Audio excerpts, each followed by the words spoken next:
ship. Who's got a ship? Who's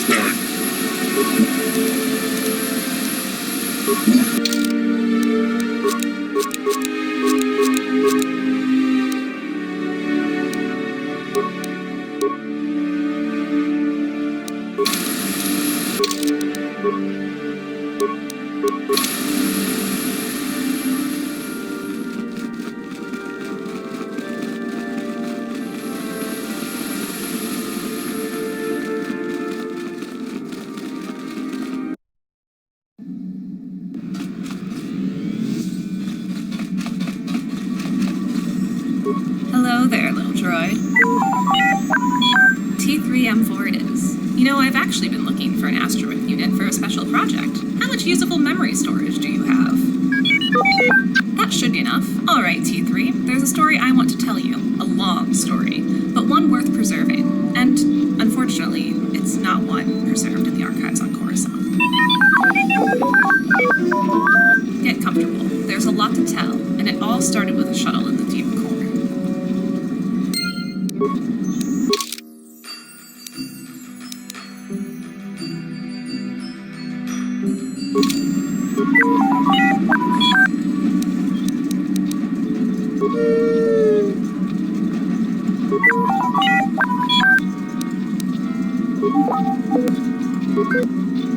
Why, if it isn't my second favorite Padawan. What do you need to know? At first, I was surprised that your ship was a smuggler's freighter, but I got around to talking to the crew, and they explained to me that this ship was stolen from a crime lord. Good, honestly. Better in our hands than the exchanges. Well, I was hoping for private cabins, but community crew quarters at least beats stowing away in the cargo hold.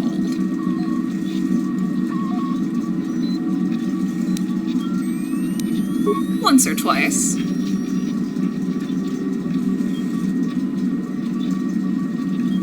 I think you'll find that my time as the Grandmaster's agent has given me more than a few useful tools, in battle and otherwise. I'm talented at moving undetected and making the most out of a surprise attack. I also have trained in numerous skills that are useful in the field of espionage.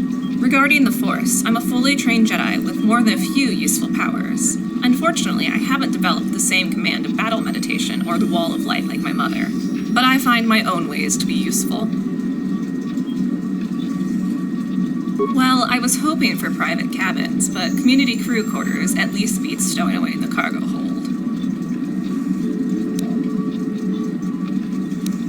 Once or twice. You know where I'll be. Why, if it isn't my second favorite Padawan. What? I have trained a Padawan myself, you know.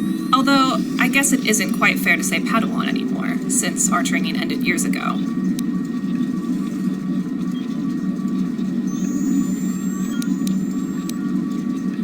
You wouldn't have met. We can talk about my previous student later. We have a mission to focus on.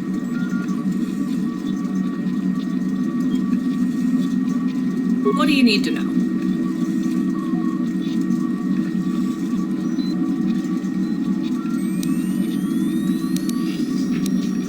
Oh, he's just busy, processing verbal information. I gave him a lengthy new assignment. That should keep him occupied for a while. He's still in one piece. I just have him backing up a lengthy data recording. I told him a story I thought was worth preserving. A very, very long story. I would really rather not tell the whole adventure twice. Once T3M4 is finished with his work, he should be able to reproduce the story for you. What do you need to know? I suppose now that the mission is over, it wouldn't hurt to go into detail. The Grandmaster was becoming concerned about the apparent neutrality of the Hutts in this war against the Sith. The way she put it is that, in her experience, the Hutts always want to choose the winning side, and will stay out of the fight until the winner is obvious. Well, with the way the war is going, it was becoming likelier that the Hutts might declare support for the Sith. I was sent there to try and report if the Hutts were leaning in that direction, and, if necessary, stop that alliance. Everywhere you just mentioned is also becoming exchange territory, and there's good reason to believe the Hutts are using resources to keep their competition out of those systems. They're even having trouble keeping the exchange out of their home system, but Sleheyron was shaping up to become a Hutt loyal stronghold. Heavily industrialized, energy resources, money, so we decided that was where the Sith would be most interested in investing. True, which was a moderate surprise, but the Sith were also there. They probably won't be back for a while after what happened to their commander, though. Good work on that, by the way.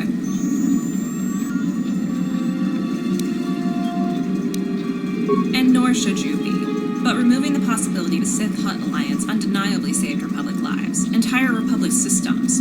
You did good. What do you need to know?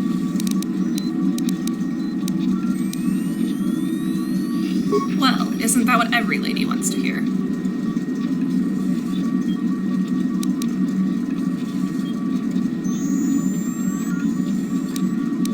Is that so odd? Let me tell you some relatively recent history. Jedi did not always wear robes. In fact, that's only a change made in the last 2 decades.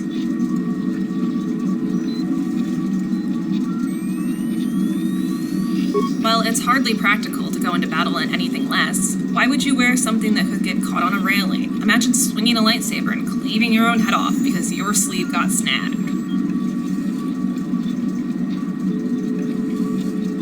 I'll let you guess from 2 options. Option 1, it was my master's. Option 2, I took it from a dead Sith Lord. Trick question, because they were both correct. That's right. By the time I was a teenager, I was already expected by many to become a Jedi myself. And to be clear, it was something I desperately wanted. But with my father having been killed by Boga the Hutt when I was a little girl, and my mother busy on her way to becoming Grand Master, I had no Jedi parents to teach me. Fairly so. Back then, Jedi were widely expected to marry and have families. So with no one else to teach me, I went to find my own master.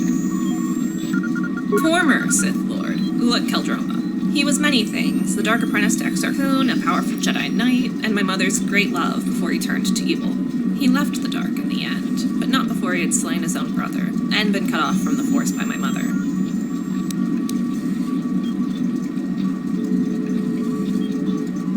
Not at all. The so-called Wall of Light was her own talent. Those types of talents led her to become Grandmaster. It's rare. I only know of it happening once since. But I think that's another story. I went in search of Ulic and found him in a ruined temple on Renvar, an ice world. It took some time, but I convinced him to teach me the ways of the Force. I knew that, even severed from it, he understood it better than any living Jedi. I loved Ulic like the father I never really knew. And I think, in training me, he found the redemption he had always denied himself. Jedi he had wronged as a Sith forgave him, including my mother. Shortly after, he was shot dead by a smuggler. The fool thought he was doing the galaxy a favor, killing the Sith, but before my master died, he also forgave the man who shot him. In that, it became clear he was truly a great Jedi. And that's where I got my armor.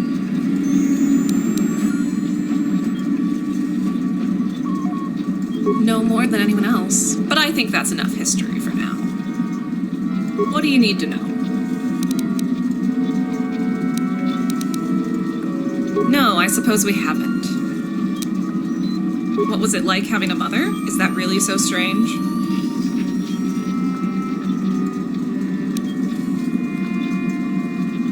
Well, the answer is simple, really. She didn't break her vows. You see, when I was born, Jedi was a very different type of order. It was not as centralized, I suppose, as it is now. At the time, it was actually rare to have 2 Jedi together at the same place at the same time. They would occasionally visit the Ossus library, which was always full of students and masters, but for the most part, Jedi Knights were free to explore the galaxy and uphold the light, and that also meant having families.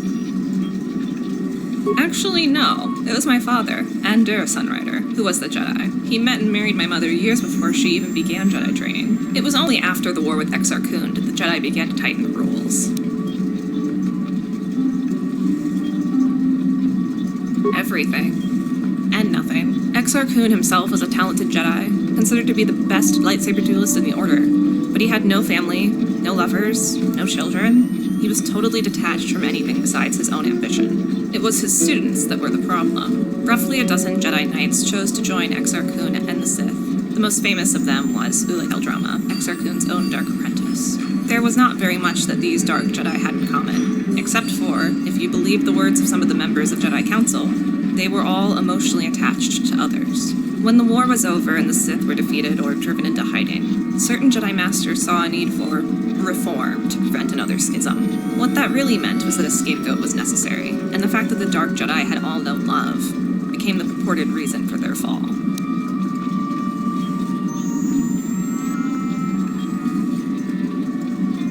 Why are you so sure that's a unique way to grow up?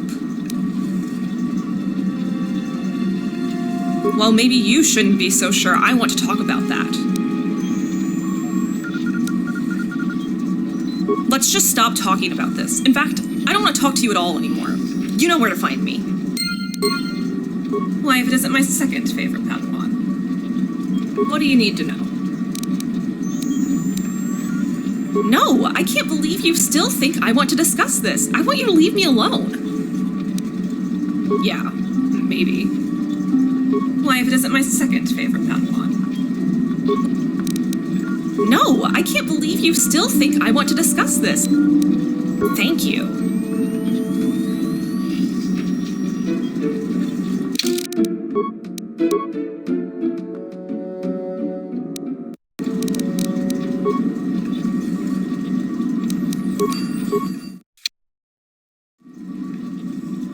Why, if it isn't my second favorite Padawan? No, I can't believe you still think I want to discuss this. Yeah, maybe.